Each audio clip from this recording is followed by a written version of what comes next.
Y a propósito, tal vez lo que vamos a conversar hoy día es de los nuevos tiempos, absolutamente. Porque ante emergencias como catástrofes naturales, que en nuestro territorio ocurren permanentemente, epidemias de enfermedades infecciosas, algo que está absolutamente vigente, actos terroristas, un grupo de científicos chilenos desarrollaron una aplicación computacional que permite estudiar y predecir el comportamiento de poblaciones humanas con el fin de ayudar en la toma de decisiones para que no se actúe de forma errada ante estos fenómenos.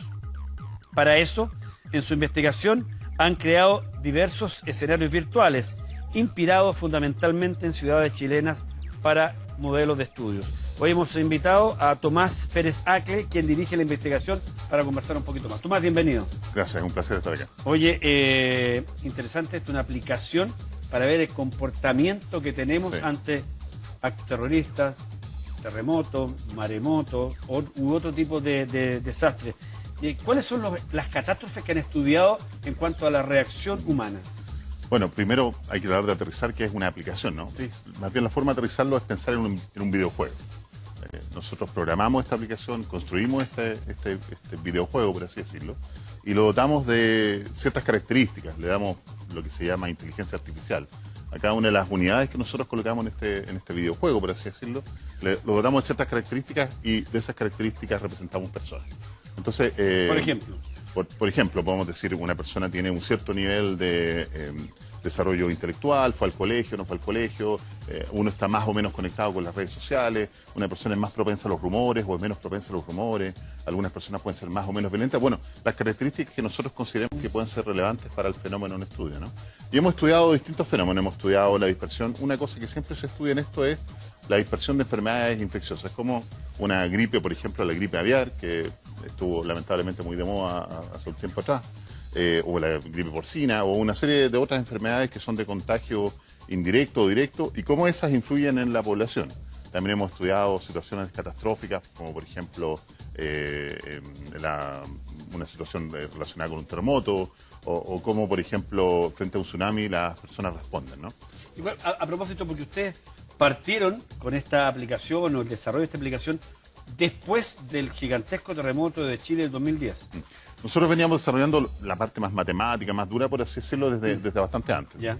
Podría decir 2008 aproximadamente. Pero cuando viene el terremoto 2010 nos damos cuenta de que, si bien habíamos trabajado en enfermedades infecciosas antes, el terremoto resulta un tremendo laboratorio para probar nuestras hipótesis finalmente. Es decir, las preguntas que nosotros le metemos a este videojuego y ver de alguna manera cómo esas preguntas y esas respuestas que genera nuestra aplicación se constatan en la realidad.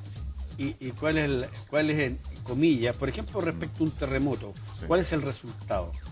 Bueno, es bien... ¿Qué implicancias tiene? Claro, podría ser bien obvio si alguien lo piensa de ese modo, ¿no? Pero nosotros hemos probado que en la medida en que las personas tengan más información, más oportunamente y mejor información, la reacción de las personas va a ser mejor. ¿Qué quiere decir eso? Que, por ejemplo, si una persona está expuesta a una red social y está en medio de un terremoto o de alguna otra situación catastrófica, un acto terrorista, por ejemplo, y resulta que por la red social lo que le llegan son rumores de que esto es la destrucción del mundo o que la gente está poniendo bombas por todos lados, un acto terrorista, seguramente esa persona, de acuerdo a los modelos nuestros, va a entrar en pánico. Es decir, cuando entra en esta situación de pánico se vuelve incapaz de tomar decisiones en forma correcta y comete más errores. Por lo tanto, en la medida que esa persona tenga más información, sea más correcta, de fuentes fidedignas, las decisiones que va a tomar van a ser mejores. Ahora, bueno, hemos hablado mucho de terremotos, tsunamis, actos terroristas, en situaciones de, por ejemplo, de algún elemento infeccioso, claro, que pudiese afectar a una población muy amplia. También, ¿cuáles han sido las consideraciones? Bueno, hace poco hicimos un modelo de dispersión de una enfermedad infecciosa muy terrible, que es la fiebre hemorrágica producida por el virus ébola. El ébola. Finalmente no es el ébola el que te mata, sino que es más bien la hemorragia que produce el ébola. Y dijimos, bueno, ¿qué pasa si eso afecta a Chile? Entonces modelamos en nuestro sistema 10 ciudades, las 10 ciudades que tienen la mayor cantidad de habitantes en Chile, y dijimos, vamos a simular a la población real, es decir, más o menos 10 millones de personas. Entonces, ese modelo lo pusimos en el computador, conectamos las ciudades por carreteras, distribuimos a las personas en estas ciudades de acuerdo a la densidad poblacional y dijimos, vamos a poner un infectado en Santiago. es infectado en Santiago en una situación donde el gobierno no es capaz de generar información, eso es lo que predice nuestro modelo, no es capaz de entregar información de forma oportuna, significa que alrededor de 300 días el total de la población de esas 10 ciudades estuvo expuesta al contagio del virus. No necesariamente se contagió, porque ahí entran en juego factores que tienen que ver con la inmunidad o con la salud de cada una de las personas, pero en 330 días más o menos todo está expuesto.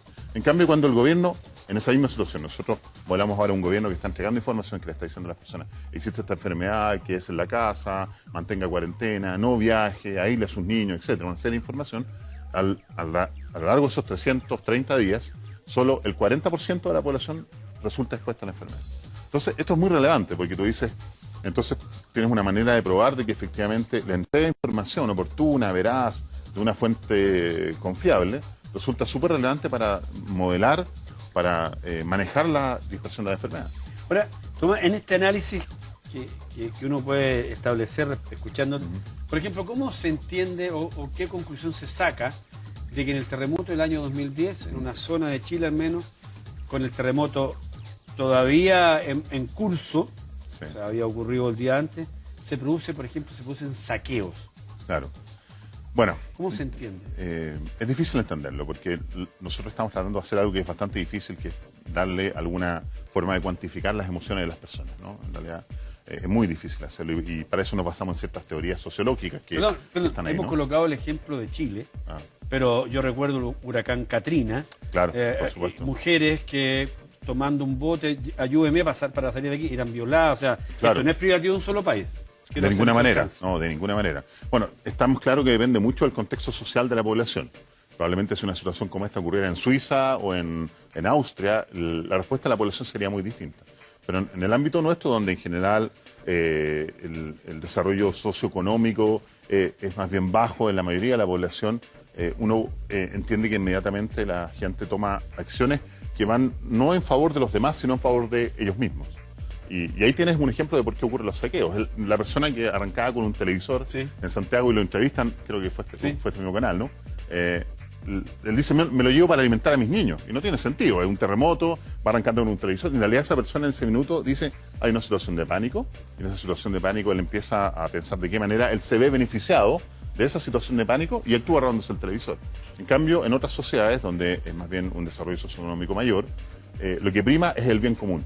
Y eso es realmente distinto. Tú hablabas del conocimiento que tengamos, que ayuda mucho para enfrentar ciertas situaciones. Claro. Yo sí viví el terremoto del 2010, no viví este terremoto del 2016, no estaba acá. ¿Ustedes han podido hacer algún análisis del cambio que hay? Pensando en algo, un análisis muy primario. La mayor cantidad de gente que fallece en el 2010 es producto del tsunami. Sí. Y este 2015 también hubo tsunami y falleció muy poca gente. Muy poca gente, sí, claro.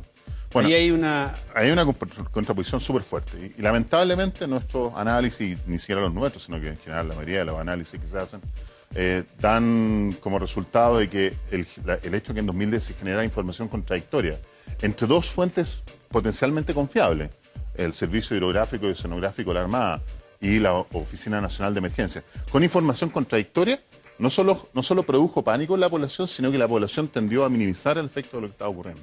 Nuestros modelos lo demuestran claramente. En este mismo modelo de dispersión del ébola, cuando nosotros hacemos que el gobierno y otras fuentes generen información contradictoria, la situación es exactamente la misma a que nadie estuviera entregando información.